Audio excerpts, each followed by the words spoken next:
CPMI do Banco Master, o cerco fechou contra o filho do presidente Lula e os ministros do STF acendem um alerta geral. Vamos mostrar para vocês os desdobramentos das investigações que foram reveladas hoje para você ficar por dentro de tudo que está acontecendo. Mas uma coisa é certa, a vida do presidente da República e do seu filho não está nada fácil. Em paralelo, Gilmar Mendes sofre uma dura derrota aqui no STF, onde até mesmo os aliados históricos como Flávio Dino e o Alexandre de Moraes se voltaram contra o ministro, mostrando aí a grande racha e expondo ainda mais a verdadeira crise que está instalada no STF. Também ainda nesse vídeo eu vou dar todos os detalhes do PL da dosimetria, que já tem data marcada para entrar em votação, que podem e devem derrubar os vetos de Lula, impondo mais uma derrota ao governo federal. Mas antes de iniciar, eu já peço para você que ainda não é inscrito, para fazer sua inscrição, ativar o sino de notificações, porque é possível que você nunca mais veja o nosso canal ou algum vídeo do canal em sua tela novamente. Então se inscreve, eu sou a Ana Paula, aqui no canal Brasil Raiz nós postamos vídeos diariamente com uma análise de tudo que está acontecendo no cenário nacional e também internacional e trazemos uma análise séria e crítica sobre os principais temas, muito diferente do que costumamos ver aí nas grandes mídias, onde a parcialidade é total. Então vamos aí ao que interessa, vai deixando seu joinha, se inscreve aí no canal, eu vou compartilhar a tela aqui, agora mesmo, para vocês, mostrando a primeira situação aqui. Eu quero já saber a sua opinião, tá? Vou trazer a primeira matéria, que é um vídeo aonde fala do PL da dosimetria que vai à pauta. Deixa eu mostrar aqui, compartilhando a minha tela com vocês. Quem trouxe essa matéria foi o próprio jornal Metrópolis. E eu vou mostrar aqui a tela inteira para vocês acompanharem comigo. Presta bastante atenção para você entender tudo que está acontecendo. Vamos lá. O tribunal realiza na próxima quinta-feira a primeira sessão conjunta de 2026. Com pauta única, senadores e deputados vão analisar se derrubam ou mantêm o veto do presidente Luiz Inácio Lula da Silva ao projeto de lei da dosimetria. A proposta, aprovada no fim de 2025, em um dos piores momentos na relação entre Lula e o Legislativo, propõe redução de penas para os condenados pelos atos do 8 de janeiro e pode beneficiar o ex-presidente Jair Bolsonaro. Ela foi vetada integralmente pelo petista. A votação, convocada pelo presidente do Congresso, Davi Alcolumbre, há 2 semanas, será mais um teste de força política para a base de Lula e da oposição à frente das eleições gerais de 2026. Aliados de Bolsonaro querem impor uma derrota cachapante ao PT. Com uma base majoritária na Câmara, a oposição pretende dar mais de 300 votos pela derrubada do projeto da dosimetria. A intenção dos líderes partidários é repetir o placar de 291 votos na aprovação da matéria em dezembro. O placar com larga vantagem para a oposição também faz parte das previsões pessimistas de governistas, que estipulam que o veto seja mesmo derrubado. Por outro lado, os parlamentares esperam colher vitórias simbólicas da derrota. A avaliação é que a retomada da lei de redução de penas para condenados pelos atos pode gerar repercussão negativa e mobilização popular.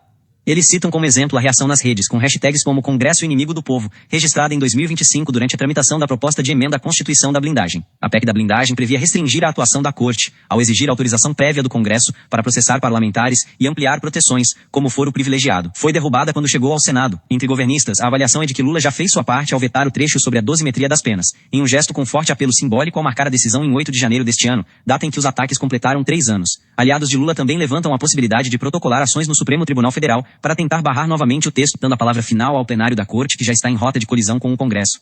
Em um cenário em que Lula tenta avançar com a proposta de fim da escala 6x1, modelo em que o trabalhador atua 6 dias seguidos e tem apenas um de descanso, a base aliada busca evitar conflitos diretos com a cúpula do Legislativo. Parlamentares apontam que o tema exige uma articulação cuidadosa, para não desgastar a relação com o Congresso e comprometer a tramitação de outras pautas prioritárias do governo, especialmente na Câmara, onde o governo Lula tem encontrado maior resistência. Se na Câmara o clima é de uma vitória estrondosa para a oposição, no Senado, tanto a base do governo quanto bolsonaristas ainda veem incertezas no futuro do veto da dosimetria.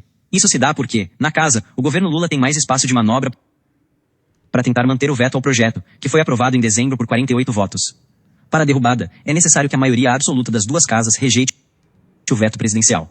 Ou seja, 257 votos na Câmara e 41 no Senado. Se uma casa tiver maioria e a outra não, o veto estará mantido. Se o governo conseguir reverter 8 dos 48 votos que a dosimetria recebeu em 2025, o veto de Lula ao projeto que pode beneficiar Bolsonaro seguirá vigente. Essa possibilidade é estudada pela oposição na casa que, apesar dela, mantém a expectativa de que os 48 senadores vão manter o voto que escolheram em dezembro, considerando que eventuais desgastes políticos ficaram em 2025, quando o voto foi público. Agora, na sessão conjunta, o voto é secreto. Do outro lado, integrantes da base do governo criticam a falta de articulação de Lula na casa. Senadores da base disseram à reportagem, sob reserva, que não foram procurados pelos líderes do governo a respeito do veto da dosimetria. Há também no Senado a avaliação de que o governo Lula não pode arriscar ver a relação com Alcolumbre piorar. Em 2025, depois da oficialização da indicação de Jorge Messias ao Supremo, o presidente do Senado passou a impor derrotas ao governo. A relação acabou melhorando com a virada do ano, mas ainda há sequelas. Por exemplo, Alcolumbre cortou relações com o líder de Lula no Senado, Jacques Wagner.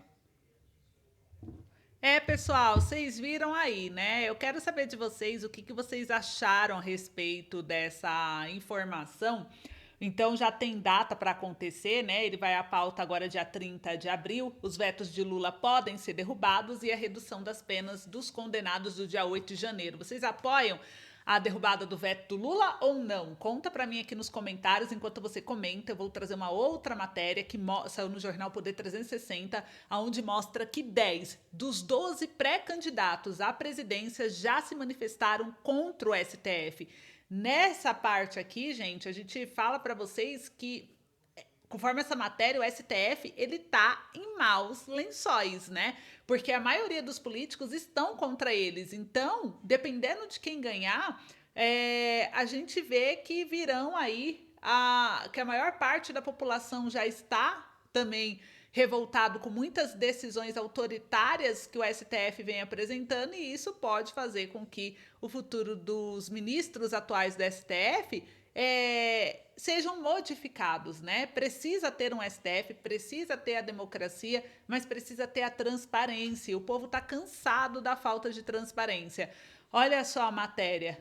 10 dos 12 pré-candidatos à presidência já se manifestaram contra o STF. O Supremo é alvo de críticas frequentes por postulantes ao Planalto. A oposição usa a estratégia para conquistar eleitores e só Lula e o Edmilson saíram em defesa da corte. Então, só 2 dos candidatos à presidência foram a favor do STF, né? Então, aqui o jornal analisou as publicações em redes sociais, declarações à imprensa, posicionamentos enviados pelos próprios postulantes ao Planalto, ao jornal digital, e foram considerados nomes testados nas pesquisas eleitorais. O pré-candidato Romeu Zema tem apostado em críticas ao Supremo para conquistar eleitores, classifica parte dos ministros como os intocáveis e, na última semana, entrou em embate direto com o ministro Gilmar Mendes, que pediu ao Alexandre de Moraes a inclusão do ex-governador mineiro no inquérito das fake news. A solicitação citou uma série publicada pelo pré-candidato nas redes sociais em que exibe fantoches satirizando Gilmar e o Toffoli. Então aqui a gente vê, olha só, o Aldo Rebelo, ele reprovou o ativismo judicial da corte. Augusto Cury contestou mandatos longos e espetacularização. Cabo Daciolo disse que não são juízes de verdade. Flávio Bolsonaro afirmou que Moraes quer desequilibrar eleições. Ertes Dias pede apuração de envolvimento no caso Master. Renan Santos comandou manifestações contra os ministros. Romeu Zema fez críticas abertas e satirizou Mendes e Dias Toffoli. Ronaldo Caiado chamou de anomalia e propôs aumentar a idade mínima. Samara Martins defendeu eleições diretas para o judiciário. Rui Costa Pimenta ameaça a soberania, é o golpe de Estado que o STF já deu no país. Edmilson Costa, o STF teve um papel importante na defesa das liberdades democráticas, e o Lula dizendo que o Supremo não buscou protagonismo e muito menos tomou para si a atribuição de outros poderes. Então, somente o Edmilson Costa do PCB e o Lula do PT são quem defende aí o STF. Então, aqui a reportagem traz, né, a respeito desse assunto. Eu queria saber a sua opinião sobre tudo isso. Conta aí para mim, porque a gente vê o STF só descendo ladeira abaixo. Tanto que o Gilmar Mendes, o Gilmar aqui, ele sofreu uma derrota no STF. E eu vou mostrar para vocês também a matéria do jornal Poder 360, que mostra sobre essa derrota dele. Olha só, Gilmar vota para soltar advogado do Master e é derrotado no STF, gente, o que mostra que existe sim uma rachadura aí, vocês não acham? Olha só o que o jornal trouxe. O decano pediu a troca de prisão preventiva do Daniel Monteiro por medidas cautelares e ele teve o voto vencido. Então, a segunda turma do STF decidiu manter a prisão preventiva de Daniel Monteiro, o advogado no caso Master, contrariando o voto do ministro Gilmar Mendes. A votação se deu em plenário virtual do tribunal, com a análise da decisão tendo sido iniciada no dia 22 agora de abril e terminou com placar de 3-1. A prisão de Monteiro foi autorizada pelo ministro André Mendonça, sob a suspeita de ter negociado 146 milhões de reais em propina com Daniel Vorcaro, fundador do Banco Master, segundo a Polícia Federal. E desse total, 74 milhões teriam sido efetivamente transferidos. O Gilmar, ele propôs, então, substituir a prisão preventiva do advogado por medidas cautelares alternativas, como o uso de tornozeleira eletrônica, suspensão de exercício da advocacia e proibição de mudança de residência. O ex-chefe do BRB, os ministros também decidiram por unanimidade pela manutenção da prisão do ex-presidente do BRB, Paulo Henrique Costa. O relator do caso, ministro André Mendonça, votou por manter a prisão de Costa e recebeu apoio dos ministros Luiz Fux, Nunes Marques, Gilmar, e o placar foi de 4-0. E reiterando a compreensão já externada, com base na fundamentação reproduzida, voto pelo referendo da decisão cautelar nos termos em que foi proferida, afirmou Mendonça. O ministro Dias Toffoli se declarou suspeito para julgar o caso. O julgamento começou na terça-feira, dia 22 de abril. O prazo para os ministros depositarem os votos se encerrava às 23 horas e 59 minutos, horário de Brasília, da segunda-feira, dia 28 de abril. E aqui mostra que os imóveis de luxo, os investigadores da Polícia Federal intensificaram 6 imóveis de luxo que teriam sido usados como forma de pagamento das propinas. Todos foram atribuídos a Paulo Henrique Costa, são eles. Aqui as apurações indicaram que Vorcaro interrompeu os pagamentos depois que tomou conhecimento de uma investigação do Ministério Público e o procedimento foi instaurado em abril de 2025 para apurar o pagamento da propina à Costa. Então, segundo a Polícia Federal, Vorcaro ordenou ao advogado Daniel Monteiro que travasse tudo. A ordem bloqueou os pagamentos e a formalização do registro de transações. Então, as prisões de Costa e Monteiro foram decretadas na terça-feira, dia 16 de abril, durante a Operação Compliance Zero. E aí, gente, qual que é a opinião de vocês sobre isso, hein? E a gente viu aqui uma outra situação, A gente vê o cerco se fechando agora para o Lulinha. Ministros do STF já mostram preocupação, gente. Então, eu vou mostrar essa matéria para vocês e deixar claro aqui que, na minha opinião, o estrago já foi feito.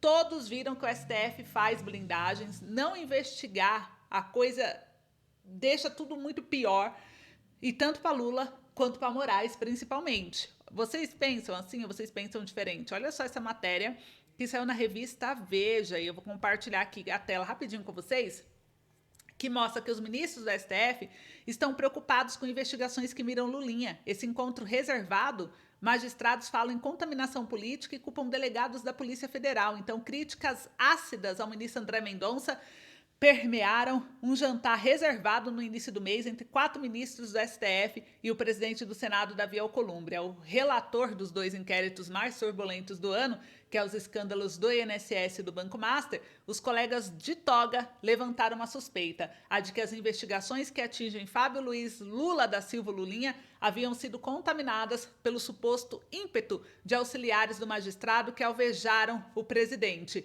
Os 4 não apresentaram evidências concretas do que alegaram, mas deixaram claro, segundo interlocutores, que Lula já havia sido informado da suposta conspirata. As insinuações contra Mendonça têm como pano de fundo o fato de pelo menos um delegado da Polícia Federal atuar no gabinete do magistrado como servidor cedido, o que, segundo os 4 ministros, emularia contra o primogênito do presidente uma pretensa volta do espírito da Lava Jato, um espantalho nem sempre real sacado em momentos sensíveis, como vice pela corte em sua longa crise de imagem.